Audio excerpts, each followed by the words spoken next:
खुलुमबाय लोगोफोर बड' एसएम आपडेटनि गोदान रादाबाव बयखौबो बरायबाय आसा खालामो गासिबो गाहामै दङ अन्नानै भिडिअखौ जोबजासे नायलांनो गिबियाव गुरै खावलायबाय। गिबि रादाबाव दङ गोजोनथाव खौरां सासे बर' फिसानि देरहासारनाय आसामनि फार्स्ट अनलाइन नेशनेल ट्रेडिशनेल उसु चेम्पियनशिप 2021 आव नबनीता बर'आ सनानि मेडेल देरहासारना ओनसोल आरो हारियाव गोग्गानाय लाबोदों। बिथां लाइमोन उसु गेलेगिरि नबनीता बर'नि सनानि मेडेल देरहासारनाया गेलेमु बर' लाइमोनफोरनि थुलुंगा जागोन। मिजिंथियो फैबाय थानाय रायजोआरि हादरारि मुलुगनाङारि गेम्सफोरावबो बिदिनो देरहासार जानानै हारि हादरनि मुं लाबोगोनखौ। कर'ना भाइरासनि गिथाव बुब्लियावनो गोजोनथाव खौरां। दानिफ्रायनो प्राइभेट फाहामसालियाव कर'ना भाइरासनि भेक्सिनखौ मोननो हासिगोन। भारतनाङैनो कर'नानि गिख्रंथाव थासारिनि समावनो कर'ना गोसारनायखौ होबथानो गोबां रायजो सोरखारा फोसावदों लकडाउन आरो कारफिउ, लोगोसे होदों कभिडनि भेक्सिन। बिनि गेजेरावनो आसामनि थाखाय आरोबाव मोनसे गोजोनथाव खौरां मोननो हादों। दानिफ्रायनो गावखुंथायारि फाहामसालि क्लिनिकफोरावबो मोननो हागोन कभिड भेक्सिनखौ। मख'जाथावदि सिराम इनस्टिट्युटनिफ्राय 20,000 कभिसिल्डनि ड'ज मोननो हादों प्राइभेट फाहामसालिया। गोबां समाव रायजोआ भेक्सिननि आंखाल नुजादोंमोन। बे खौराङा एसेब्लाबो गोजोन होदों रायजोनि थागिबिफोरखौ। बलिउड फिल्म इन्डास्ट्रि सावथुन मुलुगनि मुंदांखा एक्ट्रेस जुहि चावलाया 5G नेटवर्कनि हेंथायै दिल्ली गोजौ बिजिरसालियाव केस होदों। बलिउडनि मुंदांखा 53 बोसोर बैसोनि फावखुंग्रि जुहि चावलाया समबाराव भारत हादराव 5G नेटवर्क गायसनगोननि हेंथायै दिल्ली गोजौ बिजिरसालियाव केस गथायदों। दिल्ली हाइकर्टआव केस होनानै मुंदांखा फावखुंग्रिया बुंदों दि बे 5 जेनेरेशन एबा 5G नेटवर्क रेडिएसननि जोहै नोगोरफोराव जिब-जुनार फिसा जिबफोरा खहा जागोन, लोगोसे सुबुं सावस्रि आबहावानि थाखायबो खैफोद जानो हागौ होनना फोरमायदों।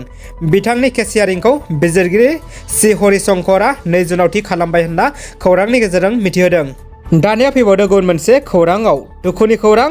दुखु खैफोदाव गोग्लैनाय दुखुथिया फरायसानि नखरा रायजो राजाफोरनि सेराव हेफाजाब बिदों। बिजनि सोलोंसालिमायाव फरायफुबाय थानाय फरायसा काजु गयारिया गोबाव समनिफ्रायनो गोब्राब लोमजानानै गाज्रि थासारियाव गोग्लैसोना दङ होननानै मिथिनो मोन्दों। नखरनि राङारि हालोदा मोजां नङैलाय मोजां फाहामथाय लानो एबा होनो हायाखै। बेनिखायनो मोजां फाहामथाय लानो रायजो राजानिफ्राय राङारि अनसुंथाइ मोननो लुबैदों। मख'नो गोनांदि बे फरायसाया मेट्रिक आरो ओइचएस आनजादावबो सेथि थाखोआव उथ्रिसार जानो हादोंमोन। लोगोसे फरायसा आफादजों नांथाबनानै खामानि मावबोबाय थादों। आथिखालाव बिथाङा बिजनि सोलोंसालिमा फरायसा खौसेथि आफादाव बिबान रुजुननानैबो दं। आसा खालामो रायजो राजाया बे फरायसाखौ अनसायगोन। गाहायाव बिनि थंखौ मख'बाय। मुं काजु गयारि, बिफानि मुं सार्सिल गयारि, गामि बगिदारा पानबारि, जिल्ला चिरां, बिटिआर, आसाम। सुराल लानायनि थं 7002468994348527। Account holder name Babul Basumatary. Account number 372154300084। IFSC SBIN 00137388। Branch Bishnupur. Google Pay 9954348527। जायखौ नोंथांमोना बे मबाइलनि स्क्रिनाव नुनो मोनदों बेनो बेनि डिटेल्सआ। जा हायो हेफाजाब हरदो लोगोफोर। आंबो 100 रां अनसुंथाइ हरबाय। गसाया थाबैनो बिथांखौ गाहामाव लाबोथों बेखौ आरज गाबनाय जाबाय। ड्राग्स फालांगिजों सोमोन्दो लाखिदों अरुणाचलनि सानैसो पुलिसआ। सानै IRNB जवान आसाम पुलिसनि जिआव। आसामाव ड्राग्सनि बेरेखा गोख्रोङै अपारेशन सोलिगासिनो दङ। दासिम गोबां गेदेर ड्राग्स फालांगिरि माफिया आरो ड्राग्स बोखांनो हादों आसाम पुलिसआ। बेनि गेजेरावनो मिथिनो मोननाय जादों दि ड्राग्सनि बे फालांगिजों सोमोन्दोआव दं अरुणाचलनि पुलिसआ। मैया आसाम अरुणाचल सिमनानि बान्दरदेबआव गोबां बिबांनि ड्राग्सजों लोगोसे आसाम पुलिसजों सानै IRNB जवान हमजादों। हमजानाय जवान सानैया इटानगराव थिसनजाथ'नाय जिना दं आरो जे सुरज होनना मिथिहोदों। बिथांमोननिफ्राय नोगोद रां, गंसे गारिजों लोगोसे बिहुपुरिया पुलिसनि जिआव गोग्लैयो गुबुन सासेबाव सेंग्रा। आसामाव दिनैनिफ्रायनो न' खालामगोन कभिड आनजाद। गंफ्रोमबो गामियाव थांगोन सावस्रि मावथिफोरा कभिड आनजाद नायनो। रायजोआव कर'ना होबथानो थाखाय सोरखारा लादों गुबुन राहा। बे राहाफोरनि गेजेराव मोनसेबाव राहा लादों सोरखारा। रायजोआव दिनैनिफ्राय न' थांनानै कभिड आनजाद खालामनाय जागोन होनना मिथिहोदों। बे बेलायाव गामि नायबिजिरनाय हाबाफारि लानाय जादों। मख'जाथावदि निश्चयता अभियाननि सिङाव लानाय जादों बे राहाखौ। दिनैनिफ्राय जागायगोन बे अभियानखौ। मख'जाथावदि गासै मोन 33 जिल्लानि 28,000 गामियाव थांगोन सावस्रि मावथिनि हान्जा। बे सावस्रि मावथिफोरा कभिड गाग्लोबजाग्रा आरो नखरनि गुबुन सोद्रोमाफोरखौ बिथोन होगोन। गुबुन बेरामनि बागैबो फोरमायगोन बे हान्जाया। मिथिनो मोननाय बायदिब्ला जायगानि आसाम मावथिफोरनि मददाव डक्टरनि दैदेननायाव सोलिगोन बे आनजाद खालामनाय हाबाफारिया।